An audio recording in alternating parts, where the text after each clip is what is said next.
Good evening, ladies and gentlemen, and welcome to the Edenton Town Council meeting regularly scheduled for the month of June. We'll follow our agenda this evening as is our custom, so if you would please stand and join me in the Pledge of Allegiance. Following that, Councilman Biggs will offer an invocation.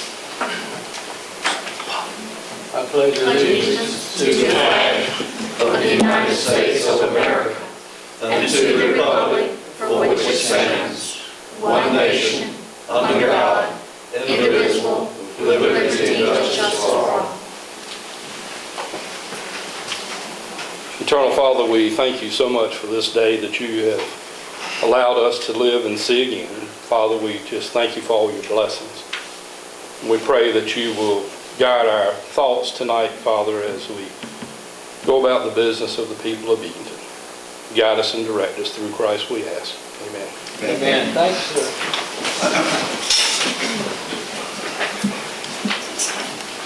At this point, Chair would entertain a motion to approve two sets of minutes, one from our regular meeting on May 9 and the special meeting on May 22nd. So moved.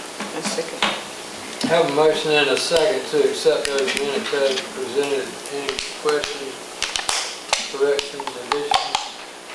Hearing none, all in favor say aye. Aye. Any opposed, no? All right, thank you. Moving now to item 5, which is a presentation this evening.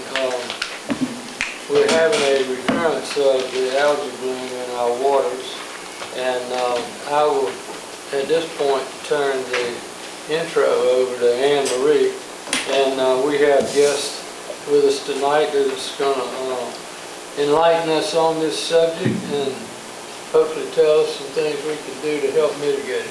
Anne Marie? Yes, sir, and I'm also the IT person tonight. There you go. How's that work?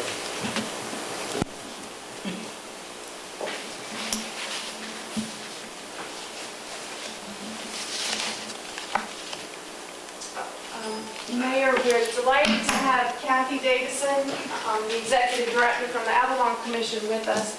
And several months ago, the County Manager, Kevin Howard, he asked a group of us to join together and talk about what can we do in anticipation that the algae bloom may reappear. We wanted to try and get ahead of the curve this year. You know, it's happened 2 years in a row. The first year it happened, the experts said it probably won't ever happen again, and then it happened again. So of course we are all very, very concerned. We're anxious. We want to know what are the causes, what are the effects. And so Kathy volunteered to coordinate an awareness effort. And I asked Kathy to come tonight to give you an overview of all of the work that is being done. There are many stakeholders in Edenton, in the county, in the region, and also in the state who are assisting us, and even federal agencies. Absolutely. So Kathy, thanks for being here, and I know the council and the public are anxious to hear your presentation. Good. Well, it's a collaborative effort, as Town Manager Knighton mentioned, and thank you for having me here this evening. It's always a privilege to be in Edenton. And as a part of the Regional Council of Government, we've been the convener of this conversation and working with the town and the county and key partners moving it forward. But I want to give some background on just some highlights of what algae or algal bloom is and what causes it. So just as a general definition, don't get into the scientific side. By no means am I not. I'm not a scientist, but a generalist, and learning as we go about algae. Algae are very tiny, often microscopic plants or plant-like organisms that live in the water or damp areas. And the type of algae that creates an algae bloom in our region, and particularly in North Carolina, is called cyanobacteria. And so the blue-green algae, just to let you know, that's a lot of people when they see the green algae, and this is actually from the bloom that occurred this weekend. Mark Powell from the Albemarle RC&D took some pictures and posted them. The blue-green algae, which actually may look like reddish brown as well as a bright green or a blue-green. And when the conditions are right, you'll have large quantities and it'll look like a piece of carpet over the top of the water, and that is what's called a bloom.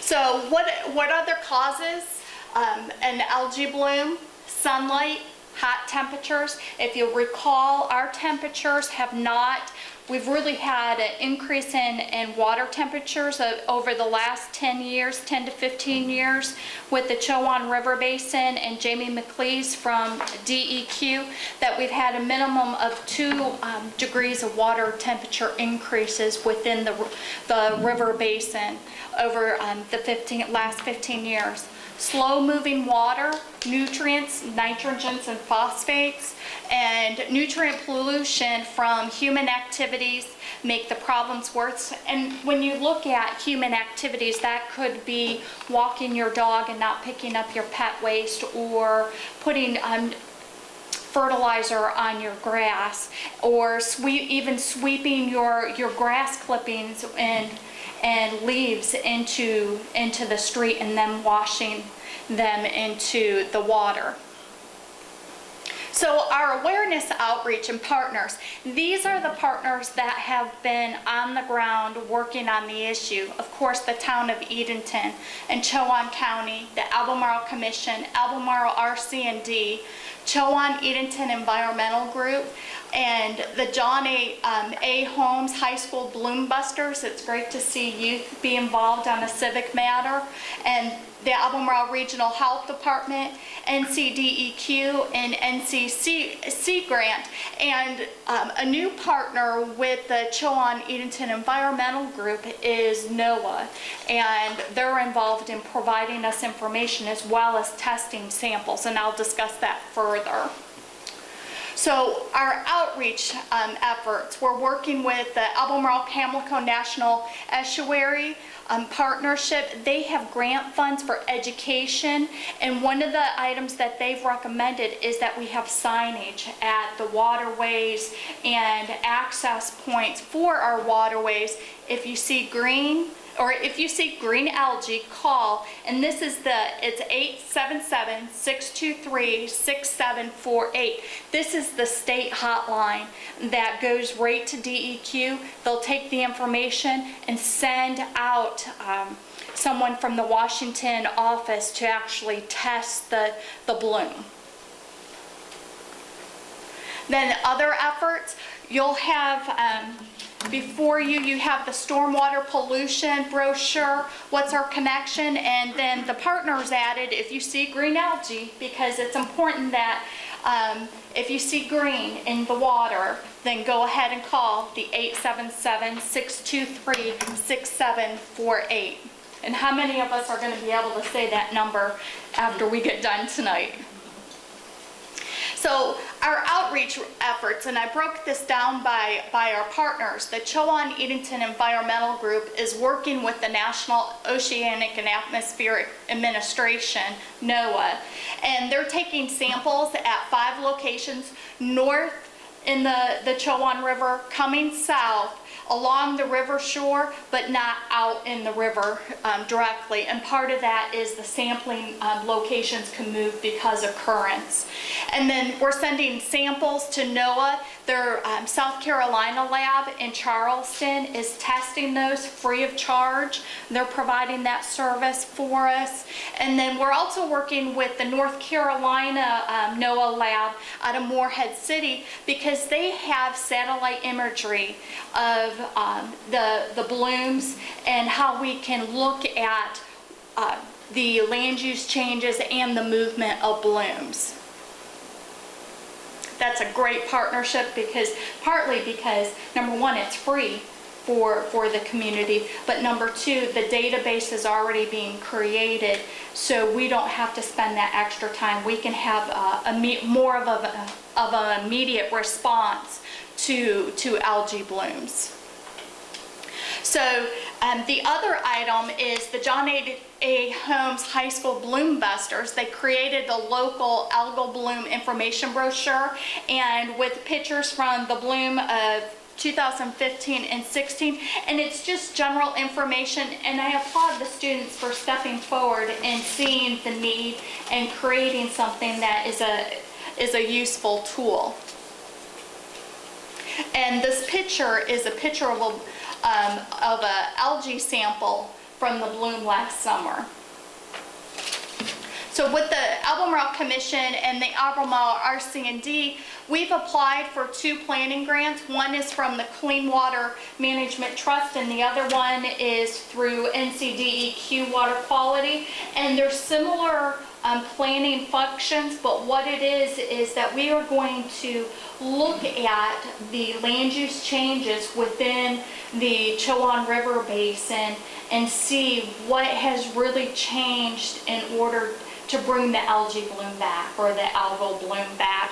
And can it be that there's more property on the waterfront? Has there been an increase in poultry or animal livestock industry? Has there been a change in the riparian forest? And it's important, in order to have all those different answers, we need to do the overlay. And that goes back to why it's so important to have the data from NOAA, because they've been tracking that information for years. Did you have a? No, that's okay. Okay.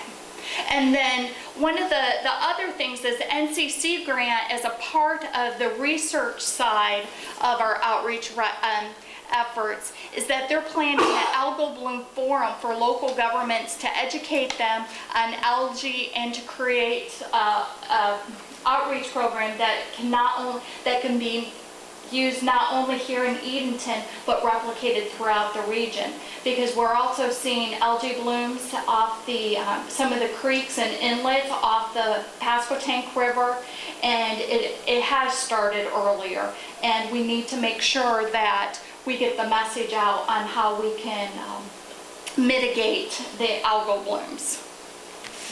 And then, of course, you're well aware that the Albemarle Resource Conservation and Development Council, they developed an algal bloom website, and you have that here, and I know Town Manager Knighton had forwarded that to you. An excellent database of resources and pictures on algal bloom.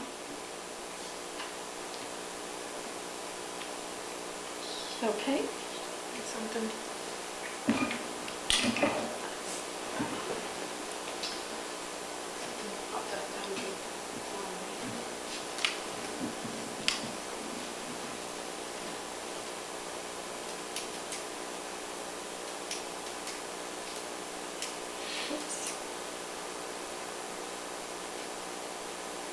There it goes. Okay. Yep, perfect. And I wonder if I hovered over that link and it was going to open. So one of the things that the North Carolina Department of Health and Human Services, they're the state agency that makes the decision to put an alert out, and based on health. And these are their recommendations. And keep yourself, your children, and pets away from the waters that appear discolored or scummy. And if in doubt, stay out. And do not handle or touch large acclimations or scums or mats of algae. Again, if in doubt, stay out. Do not boat, water ski, or jet ski over algal mats. This will spread the algal mat, and you don't want to spread it across your water. Again, if in doubt, stay out. Do not use scummy water for cleaning or irrigation. Again, if in doubt, stay out.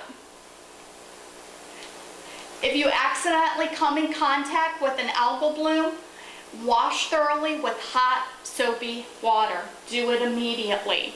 Again, if in doubt, stay out. And then if you are unsure whether or not a bloom is present, it is best to stay out of the water. So again, if in doubt, stay out.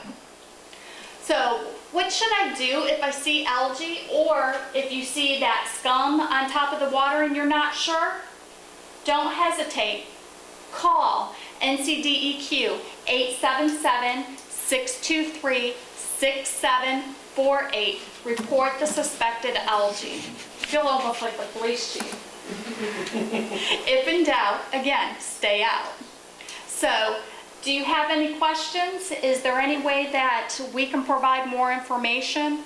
I think this is exciting to see that so many partners are coming together and taking the issue of algal bloom seriously on behalf of the town and Chowan County.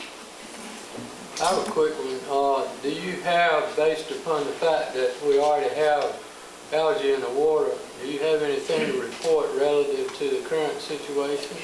The NCDEQ came out as soon as they got the notification. Jill, who is the testing agent for DEQ out of the Washington office, came out on Monday and provided that test. And then it's been sent not only to their lab, but forwarded over to the Department of Health and Human Services lab. So it's been a fairly quick process. Okay, good. One question, it kind of contradicts itself when you said it gets into where there is slow-moving water. But then you don't want to put your boat or jet ski or whatever in it.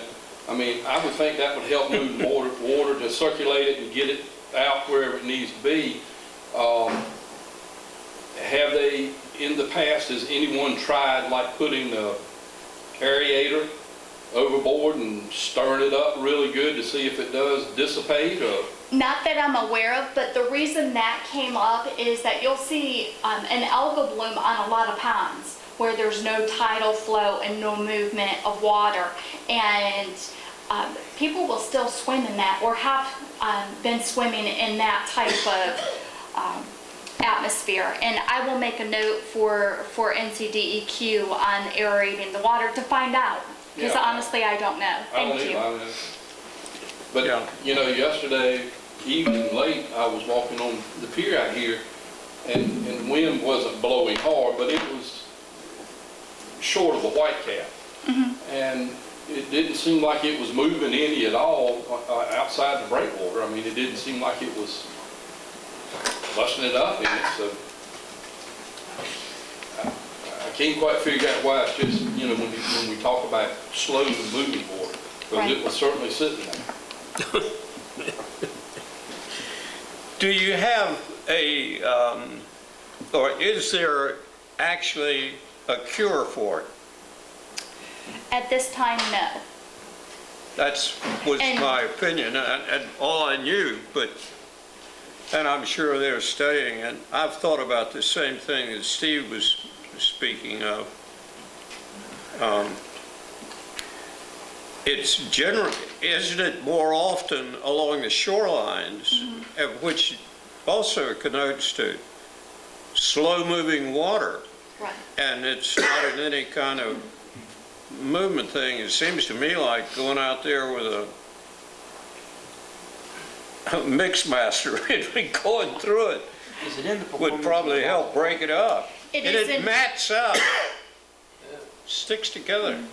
To answer your question, Commissioner Dixon, it is not in the Perquimans that we've seen. It is in one of the inlets for the Pasqua tank. And last year it was in the Little River. What time of year was that versus now, when it's already present? I believe it was July for both 2015 and 16. Can I just mention a couple things? The partners, the health department contacted me on Monday, and they're planning on flying a drone, weather permitting, this week to try and get an aerial visual of where the blooms are now. And I think they're going to continue to do that through the summer. So that will be good information for the scientists. Kathy and I are participating in a conference call tomorrow. Right. There's a group effort for a forum, and we're going to be talking to some pretty high-level scientists, and we've been asked to pose questions. You know, what information do your citizens want to know? If we put together this forum, how can we help be informative? And then Kathy, did you all get the grant for the mapping? Was that? We have not. We've applied for it, and if we do receive both of those grants, they will be funded in the September timeframe. And the application is seeking funding to do land use mapping, which I think would be extremely valuable, looking at what the land uses are now, what were the land uses 5 years ago? 5 years, 10 and 15 10 and years. 15 years. And being able, and the parameter of the mapping that you, Right now, we're going to utilize Chowan County and the Chowan River Basin, and then use that model to replicate within the other river basins. We have 5 other river basins within our region. so we think that historical, look back, what has changed? That's what everybody keeps asking. Why now? What has changed to cause the blooms to occur? And Well, I they're, don't know that it's any, as a matter of fact, I know for a fact, it's not as bad now as it was 30 years ago. Yes. 30 plus years Yep. ago. yeah. Right. Because I can tell you, skiing in that Chowan River years ago, you wanted to stop before you got to it because you just all of a sudden come up on it, and, I mean, it would almost stop you. So, they blamed it on 500 different things north of us.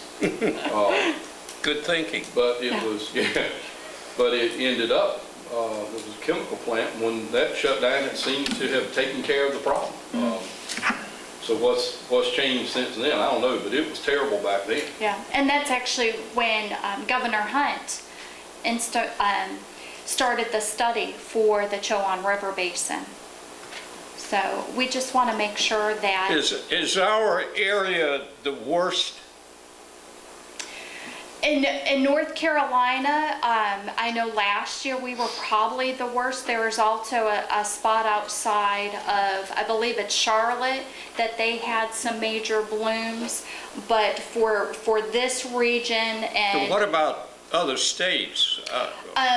Actually, Lake Champlain is another area that's very similar in regards to economics and activity on the water, that we've watched those. And then I believe Elizabeth, who is one of the scientists and chemists on this project from NCDEQ, had mentioned Vermont and Maine are 2 other areas that they've had major issues. That kind of hurts the temperature joke. Because I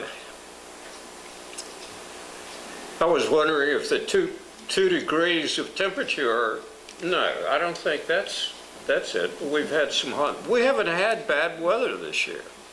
We haven't, and that may be one of the issues, is that what bloom you had that had been a holdover from last year may have not totally died within the water because the water didn't get cold. We only really had 2 to 3 weeks in January that it was cold. That's true. Well, the history of it, going back to Steve's mentioning 30 years ago, it was, and you mentioned it on one of your early slides, it's nutrient-sensitive water, and there's a source of new nutrients obviously getting into the water to cause this to bloom. I mean, the temperature change and all those kinds of things, unless that's new data that's been brought forward and verified. But I know from the past, the nutrient sensitivity, because in addressing it then, all the farming operations had to provide vegetation buffers on their properties that covered the waterways and so forth. So I think the definition is probably still true as far as cause and effect. Absolutely, and I think it may be just a change, in the temperatures of the water, a combination of things, as Steve had mentioned, that it's not just one thing, but I think as we study, the land use change, the temperatures, as well as the use that's around the water and the river basin, that bringing all of those together will be the root cause of the algal blooms. Not only did the fertilizer plant shut down, but the paper mill in Franklin shut down. We had 2 massive industrial complexes that were discharging, had permits to discharge into the, on certain times of the year. Right, And right. that then was also, so there's obviously some new sources of nutrient Steve and I was producing just having activities. a side conversation here, but actually it's more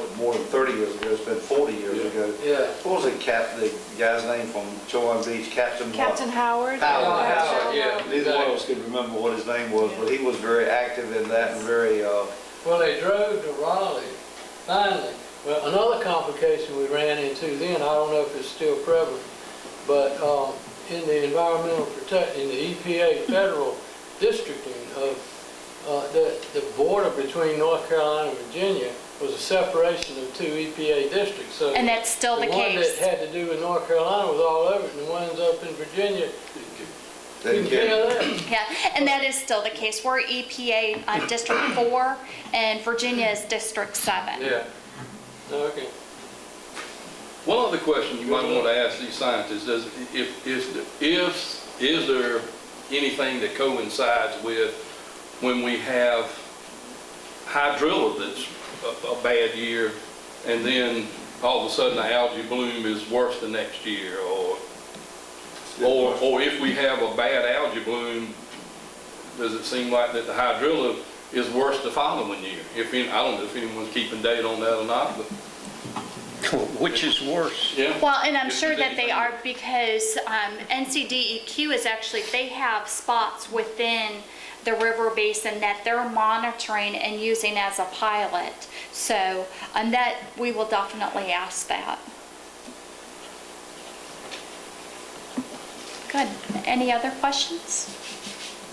Mayor, can I make one final point? Sure. I just wanted to mention, I'm sorry, Kathy had invited Mark Powell from Albemarle Conservation Resource District to be with us. He's the one that put the web page together, and also representatives from the Chowan Edenton Environmental Group.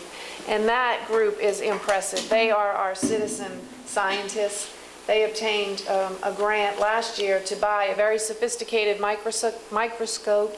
They went through webinar training. They are trained on how to detect the different type of blooms, and they have divided up responsibilities. They monitor, so we're very grateful to our local citizens who are taking action and playing a big role in helping us try to find out what all the causes are. They had another meeting tonight and couldn't be with us, but they're working very closely with Kathy and her team. And it's exciting to see that they're going out. They have 5, as I had mentioned, they have 5 sites that they're testing once a week. And not only are they testing, but sending their test results and samples to NOAA. So it's exciting to see that that's happening by citizen involvement. Good. Thank you so much. thank you. Thank you, Kathy. you. Very interesting. Oh, thank you. Okay.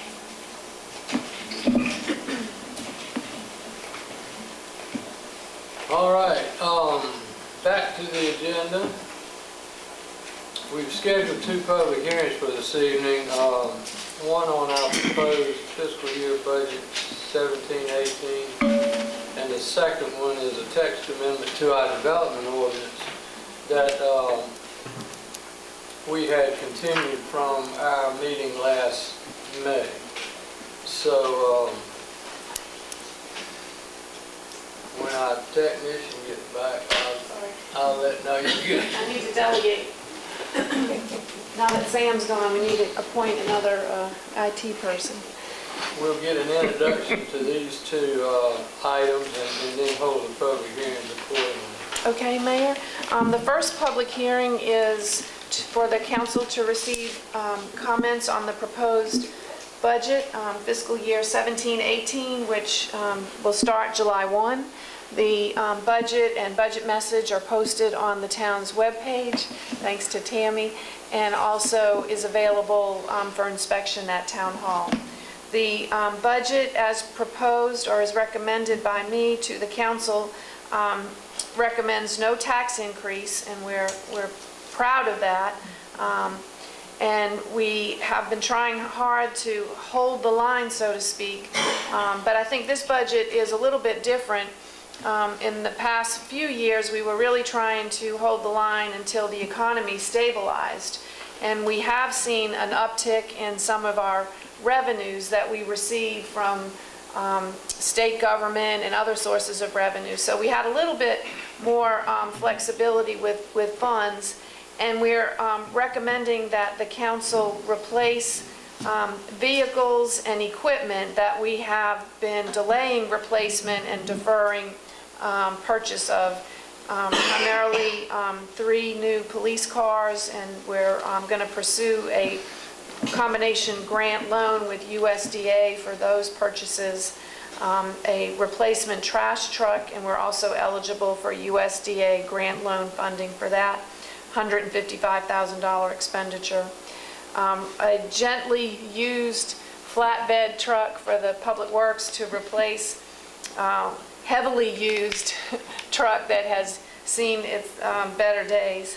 And then also the purchase of a grapple truck, which is a truck that basically has an arm, a mechanical arm that would help collect yard waste from our residential streets in a much more efficient manner, very less labor intensive. Instead of having 3 people, we can really operate the truck with just the driver could operate that. So we think that will be an effective and efficient upgrade for us.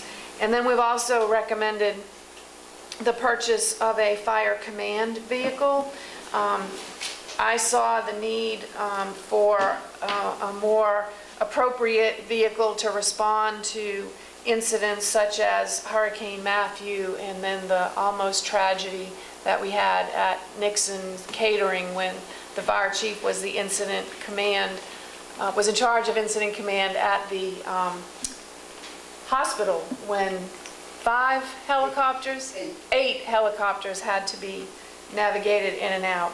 And it was mighty difficult for him to do all that work in his Ford LTD. With all of the equipment and technology and communication equipment. So we're recommending that purchase. We, in the electric fund, we see increases in system maintenance and improvements, and mainly these upgrades will help improve system reliability and help us minimize outages if we have a bad storm, if we have an ice storm. With the improvements that Glenn is recommending with the equipment and switches that can be installed on the distribution system, we will be able to minimize the number of customers that could be impacted by a storm. We're also recommending replacement of a bucket truck in the electric department, 1985 bucket truck. Yes, that has seen its useful life about to expire. Have any warranty left on it? Just a little.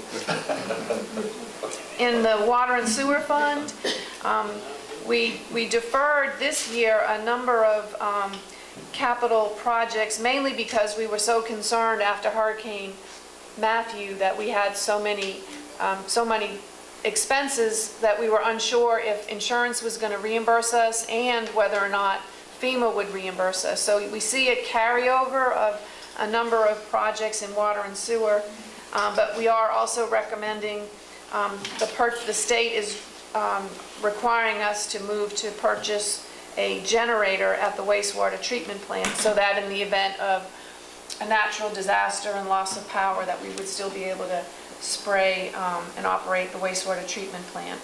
And then recommending some purchase of some equipment, a tractor that's needed at the spray field, and a shelter to shelter the equipment that will be purchased.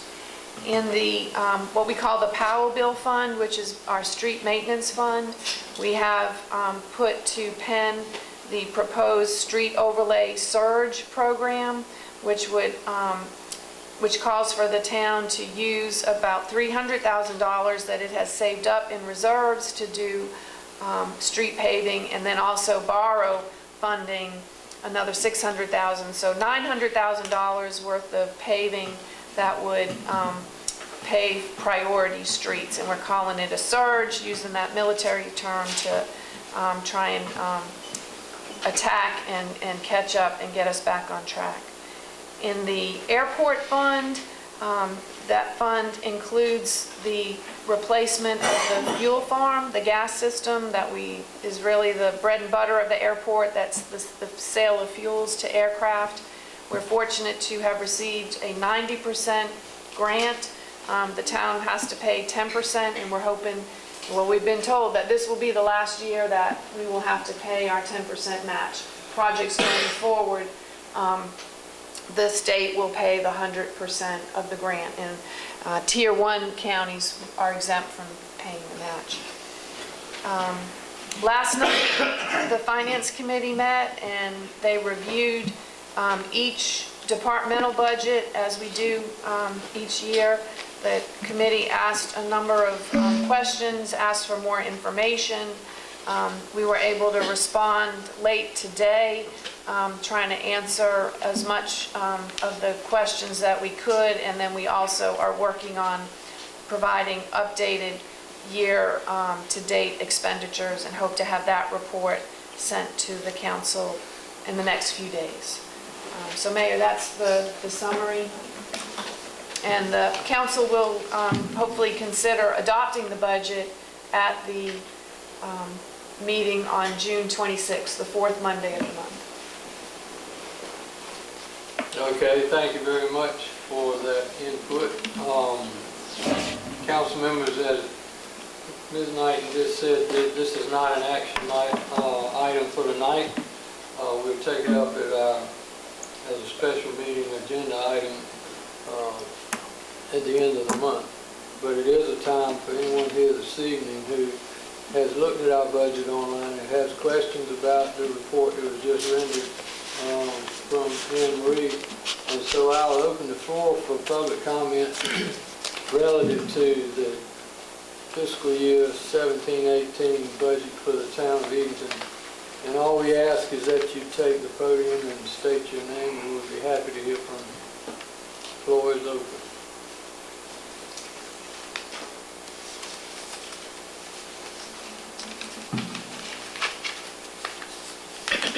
Okay, seeing no one, the public hearing is closed on the proposed budget for fiscal year 2017-18.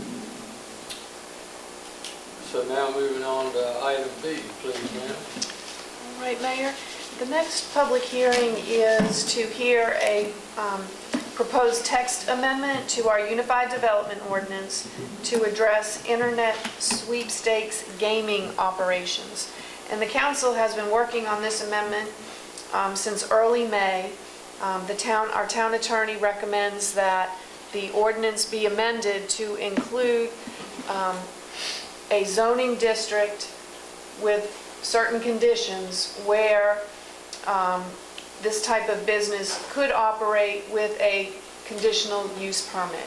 The concern is that without the amendment, there was a recent state Supreme Court decision that would basically allow somebody to come in, just because the use is not listed in the zoning ordinance, we could not deny it. So we want to be able to say, here's where you can go under these conditions. Hood had sent you a report last month recommending what type of conditions you look at, and that they be reasonable, and they have some, you tie them back to some justification of concern. I went online and looked at the School of Government. They have a blog and listserv, and so I went back and read David Owens, who you all know from your training, and what recommendations he made for counties and towns to zone and allow for this type of business. And there were two routes that we could go. One of them, which I thought made sense for us, was to look at sort of adult entertainment, because generally this is adults, they're going into these businesses for entertainment. The other option was to treat it like a gaming operation, like a pool hall or a bingo, and I didn't think that kind of fit where we think this belongs. So I went into our UDO and I looked at the regulations that you have for adult entertainment, and they're very strict. You know, they talk about how far businesses can be from schools, daycares, or churches. And so I took those regulations and tried to insert them into the work that you had done so far. So the text amendment as presented would allow these businesses, and there has to be certain distance between businesses to operate in the highway commercial zone, but they have to be, they cannot be more than 1,000 feet from a school, daycare, or a church. And that we really struggled to find a way to tie back limiting the number of terminals at this level, and so our thought was as part of the conditional use process, you would evaluate the size of the building, look at availability of parking, and then make a decision as to how many terminals should be allowed.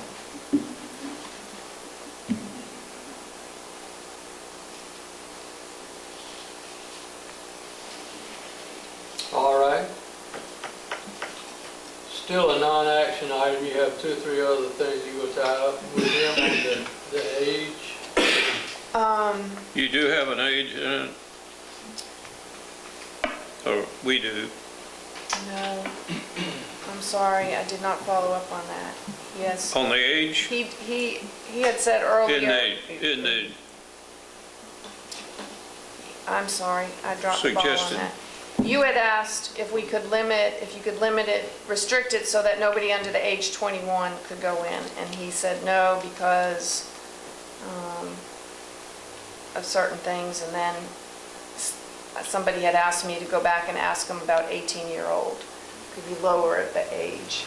And have you gotten a response to 18? I didn't, and it's not that I didn't get a response, I didn't ask the question, I'm sorry. I missed that.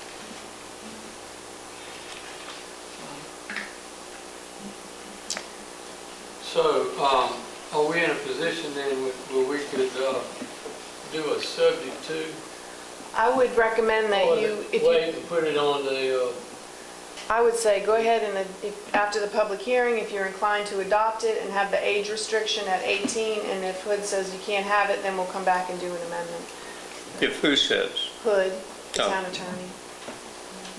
18 or 21? 18. Yeah, we kind of wanted it at 21. We did, and Yeah. he didn't. He said no. He said So no. you're going to go back and, okay. so we would take another shot at 21, right? 18. No, at 18. I think, She's already said you couldn't do 21. Oh, okay. But she was going to take another shot at asking if there's For, something we can do to make it 21. or 18. Yeah. Well, if you can't do 21, you don't have any choice. That's right. Yeah. Why can't we go ahead and do it? Oh, what are we going to ask for? Something we can't get. We're not sure whether we can do 18 or not. I- I guess that's what, sort of what, we're not, it may be that we can do it. We could but do it might be- 18. Yeah, we might not be able to do 18, but we can pass it with 18 and change it if, So somebody 14 could go in there, I guess. No, you want to limit it, that, That's Yeah. right. We want nobody under Nobody under Can we limit 18. it to 18? Well, surely We don't know could have that. somebody on the That's what road. what I understood was, we don't know that yet. Is that right? yeah, Hood Yeah. said you could not restrict it to people over 21. And so then I was asked to say, well, how about 18? You know, under 18 is a minor, would you be able to, could that be a restriction? We don't have that in. And Okay. I did not ask that. I was kind of hoping we could restrict it to those 80 and over, and then only when the company buy a I don't guess we can. That's a big market for that group. We tried. Not the young folks. Nobody will accuse us for not trying, that's for sure. Okay, Do we want a motion on this? no, we gotta have public hearing first. So, with that backdrop of information and the fact that this has been continued, for some time now, I would again open the floor for public comment on the subject just discussed, and that is, changing our ordinances to allow for, this type of activity to take place in our town. Realizing that without such a change, they could set up anyway, anywhere. So, this is our best chance of regulation until To have control? the legal system decides further through the courts if this is the final say-so or further changes will be coming, and we'll be able to react to those if and when they do. So, floor is open for comment from anyone who would like to speak in support of or in opposite. Well, we can't oppose. Anybody have any comments they'd like to add to the discussion we've already had relative to amending our ordinance? Okay, again, seeing no one, we'll close the public hearing relative to case number 17-03 and make the final determination on the age at a later date, but the chair will now call for a motion to adopt as presented. I so move, sir. Okay, we have a motion and a second to adopt the change for the EDO. Further questions or comments? Hearing none, all in favor say aye. Aye. Any opposed, no. All right, that's done. Motion passes. Thank you very much.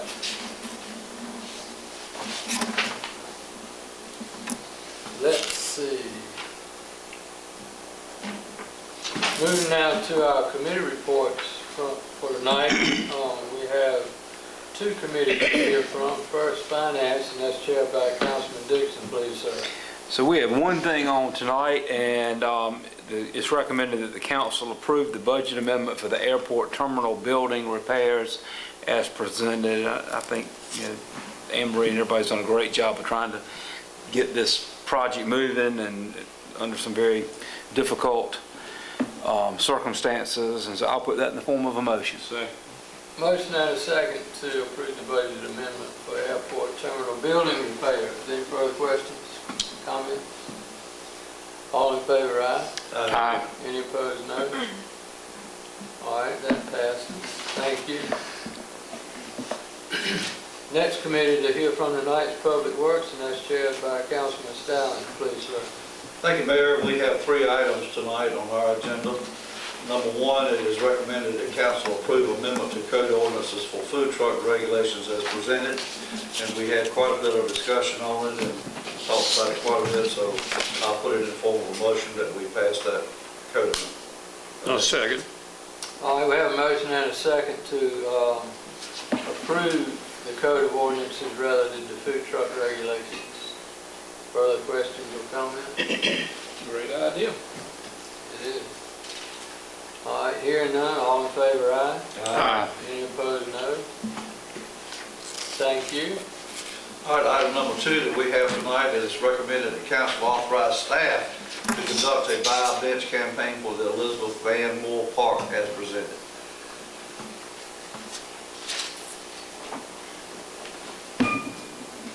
I put that in form of a motion. Second. I'm sorry. All right. I went to sleep on that.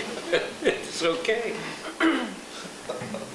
Okay, we have a motion and a second to buy a bench campaign to launch one for the Elizabeth Van Moore Park as presented.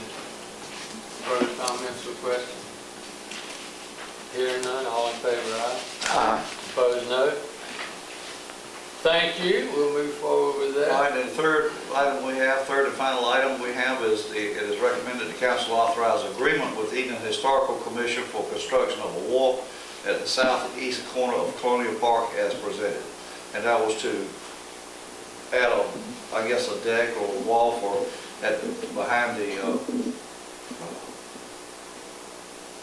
The Barker Barker House. House, thank you. And I'll put that in the form of a motion. A second. Okay, we have a motion and a second to authorize the construction of a wharf as presented. Further questions or comments? Mayor, Yes, I did remember to ask Hood advice on this, and he wanted us to make sure that, number one, the grant would not be jeopardized, CAMA grant, and Division of Coastal Management said no problem with adding the wharf to the bulkhead. And Hood also asked that I contact BB&T because we have the loan with them.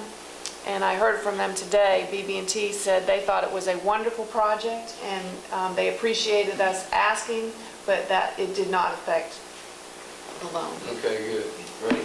So the permit and the money are good. Very important. Okay, any further questions or comments on the motion? All in favor, aye? All right. Any opposed, no? That's all we have, Mayor. Well, thank you very much. Very good. Good positive stuff. Unfinished business, Emory Healthcare Insurance Renewal. Mayor, Tammy and I are here, or Tammy's here with me tonight to answer any questions that you have. We reported to you that unfortunately the quote, the proposal that was put forth by United Healthcare, which was terrific, was going to offer a tremendous amount of savings to the town on the premiums that you all pay for employees. Unfortunately, they do not have a lot of the doctors in network yet down in Greenville, particularly the East Carolina University doctors. And they do not expect to have an agreement with them until the fall, Tammy. And when we looked at the doctors that were out of network that United would call out, and that are not in network, out of network, and just knowing, you know, some of the specialty doctors that our employees and their children and their families go to, the out-of-network cost under the United plan was very, very expensive. The deductibles were high, particularly high for families, and then the co-insurance was higher. So we felt like it was too good to be true at this point. Rand Williams recommended that he would stay in touch with United, you know, follow their progress, and perhaps next year they would be in a better position to submit a quote where they would have more doctors that our people would use. So we've been very pleased with our existing provider, with First Carolina, thank you. And Tammy and I talked today, and she has had no issues. She hasn't heard of concern. There was one concern that First Carolina was not covering a specialized mammogram, but they called Tammy yesterday and told her that as of July 1, it will be covered. So a lot of the women who had been bearing extra cost if they had to have a mammogram outside of the Chowan-Biden now will be able to have that covered. So it was a sign to us that they were listening, they were trying to be responsive, and we appreciated that.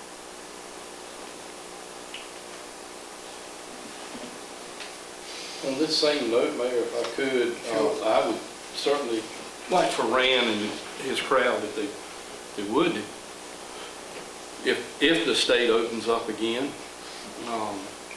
with the state health plan, to at least look at it.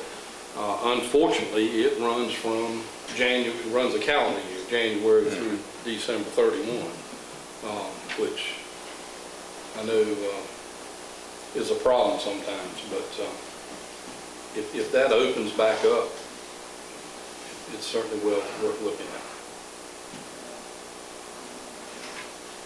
Also, I think it's worth, just to wrap up the discussion for this year, is the deal we got offered from our current provider was a 0 increase in premium year over year, which is unheard of in healthcare these days.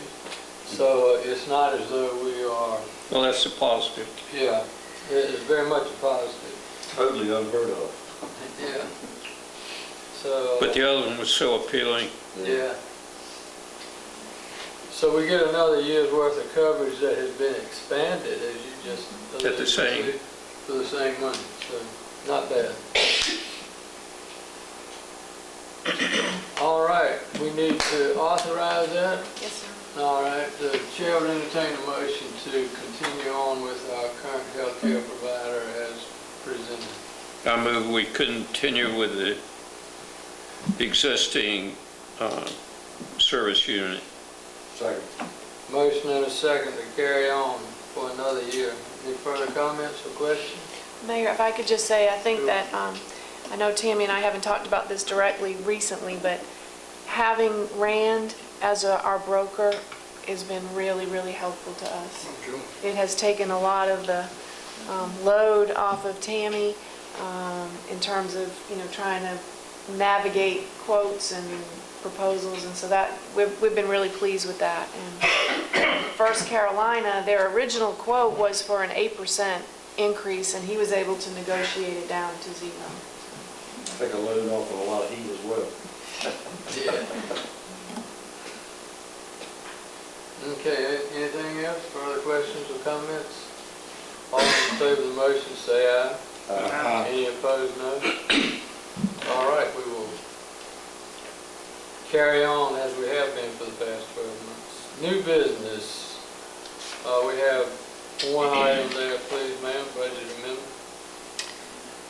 Jennifer, help me, we received the invoice from the contractor, which, for the materials.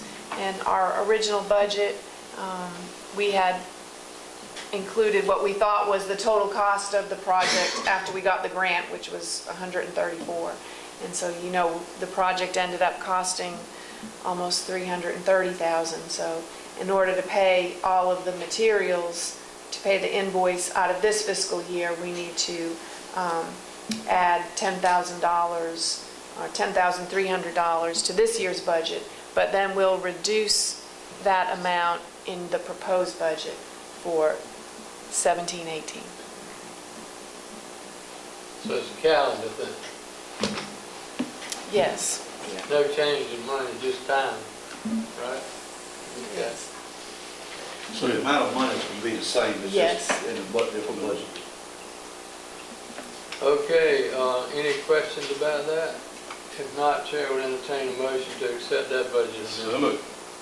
Second. Motion and a second. All in favor, aye? Aye. Opposed, no. Motion carries. Thank you very much. We're now on items from council members. If you have anything considered timely and important, we would like to hear about it. I got one small thing, if I could, since Rebecca is here from the newspaper. It's that time of the year again where our kids are out of school, and some of them, thank goodness, are riding bicycles and getting plenty of exercise, but last month was Bicycle Month, and I worried every time I saw a kid come by that wasn't wearing a helmet. And I know that's been a little pet peeve of mine for 20 years, but I just would hope that y'all would maybe do some kind of an article to remind kids to put their helmets on. Yeah, we can do that. Good thought. Anyone else? Okay, moving now to public comment. The council would welcome to hear from anybody here tonight that has a concern or a question. We simply again ask that you take the podium and introduce yourselves, and we'd be happy to hear you. Your concerns, questions, compliments? Good evening, my name is Emile Larry, and as you all know, I live up on North Broad Street. And we were flooded with Matthew. Can you pick up the mic? Turn it up. There you go. But like this? Okay, anyway, and we were flooded. And my husband and I came down here and we requested that y'all find out why we were flooded, because it was obviously reasons caused by years of neglect of the storm drain system. And I was wondering now, since we are entering another hurricane season, what y'all have done? Mr. Mayor, Yeah. okay.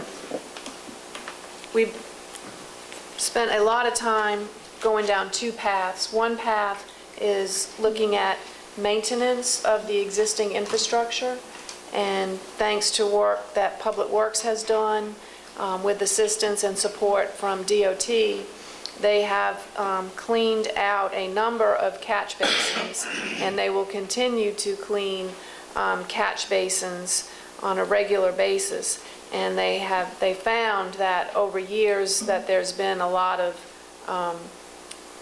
I call it muck, but it's really thick, hard, silt that accumulates and gets wet, and then it dries out, and then we have leaves and some trash. And so those basins have been cleaned and hopefully will provide more capacity during heavy rain events. But we have to remember that Hurricane Matthew, there were records set in terms of the amount of rainfall that occurred in Edenton. We've been written up in assessments and journals that the state and FEMA have done about, why Hurricane Matthew caused so much damage.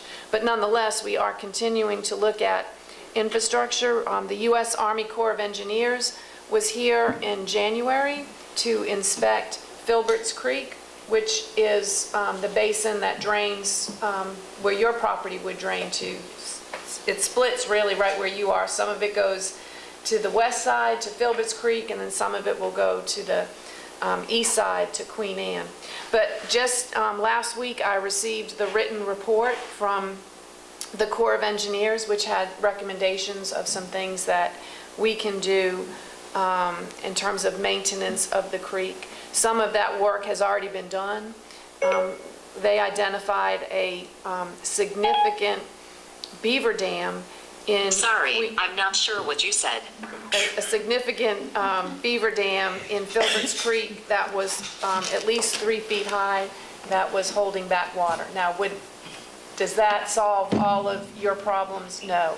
But once that beaver was trapped and done away with, and the beaver dam was blown up, we saw a dramatic change in the level of the water at the constructed wetlands and at Filbert's Creek from West Hick Street towards Freemason.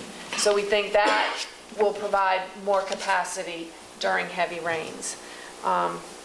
We also, and just for information, it doesn't affect the O'Learys, but when we learned about the beaver dam on Filbert's Creek, we asked for there's a beaver trapper that does work for us out at the airport. So we asked him to look at Queen Anne and found another dam, actually 2 dams, but they were not as significant and probably hadn't been there as long. But again, removing those adds increased capacity at Queen Anne.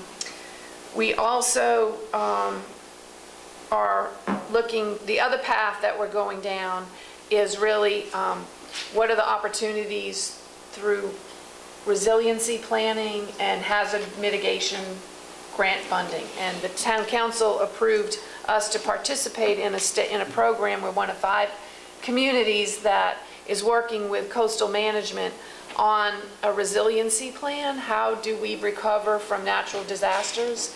And a lot of that work is ongoing now. It involves mapping. There'll be a public forum, and we'll make sure that you know when that is. It's probably going to be in September, but we really want to hear from the citizens on what their concerns are, what their ideas are to help us plan. But we know from just our work with the team that's working on this resiliency, the state officials, we are eligible, and I'm working on a grant application that's due the end of this week for some engineering studies, and we're looking at what would there be a benefit, would there be some increase in capacity if we changed the diameter of some of the pipes at Filbert's Creek? Would that help? And then we're also looking at similar analysis on Old Hertford Road, that we need to upsize those pipes. And this grant is designed specifically for these communities. If we submit the grant at the end of this week, we're supposed to find out in July, and the project can start immediately. And we've already received proposals from the engineers to do the work, so we feel good about that. We've also looked at how effective our constructed wetlands has been in providing increased capacity for Filbert's Creek. We used to have far worse flooding under not as extreme conditions before the constructed wetlands. So are there opportunities for other constructed wetland sites? And we did do a feasibility study several years ago for a constructed wetland site on the east side of town. That wouldn't help your situation, but it certainly would help people who flooded on the east side of town. But we're also looking at, we're very optimistic that the two property owners who submitted a request to the state to be bought out through the hazardous mitigation program with FEMA, the two houses on Virginia Road, across the street from the medical center. We should find out late this week if those buyouts are going to be approved. And the way that would work is the town would receive funding to purchase the properties from the property owners, funding to demolish the properties, with the condition that the council would put covenants that the properties could never be developed. But the idea is, could things be done on those properties to help expand capacity? I think that's all of the things that we're working on. I'm sure I missed a few, but I'd be happy to meet with you and talk to you in more detail about what we've been doing, and if you have suggestions, happy to. Well, it'd be nice if the storm drain, the big grate, just if you come off Broad Street onto Peterson Street, it's on the left-hand side, it has grown over more than halfway with weeds. And I thought y'all were keeping those things clean, the grates. We've been working on it, so we'll get out there, absolutely. Yeah. And would it be possible for us to have updates on this so we know what's going on? Sure, I'm happy to give you an update. If you want me to, if you can give me your email address or call me. I can. Be happy to. Because I update the council periodically, and I can share it with you too. Because for us, this is rather important. It's important for all of us. All right, thank you. Thank you. Any other questions or comments from the public? My name's Steve Leary. I got a couple of questions on the Conga building. It's been 2 years since Glover came and gave his presentation. It's been a year since y'all voted not to sell the building, and then turned around and gave him 12 conditions, covenants to come back. The last update I got was in November that he was getting his engineers and his architect to do some flood proofing. So my question is, how much time are you going to give this guy before he comes back, and has he done anything to your 12 conditions? Do you want me to respond where we are? Yeah. Okay.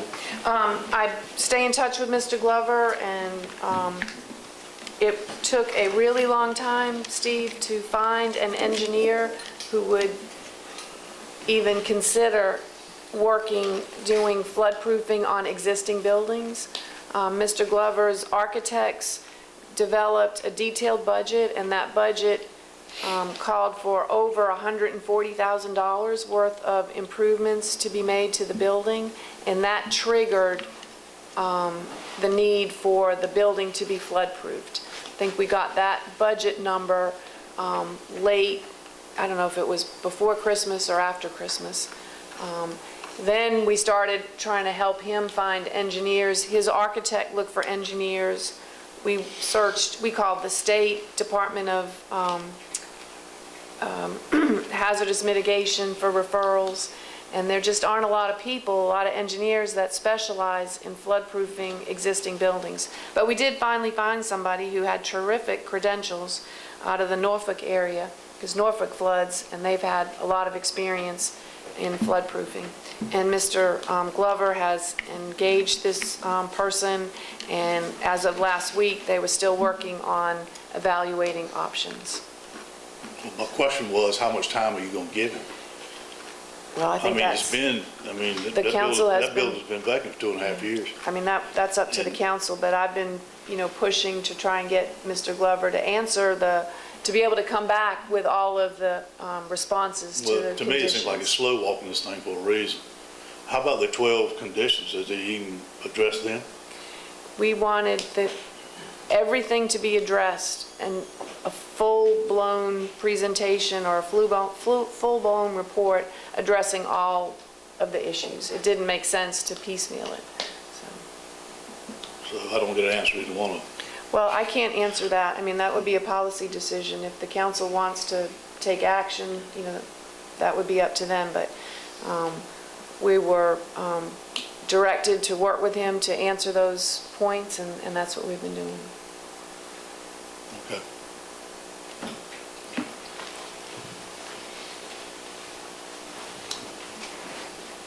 Anyone else have a question or comment? Okay, hearing none, we'll close the public comment portion of our agenda. Thank you all for being here, and the chair will entertain a motion to adjourn. So moved.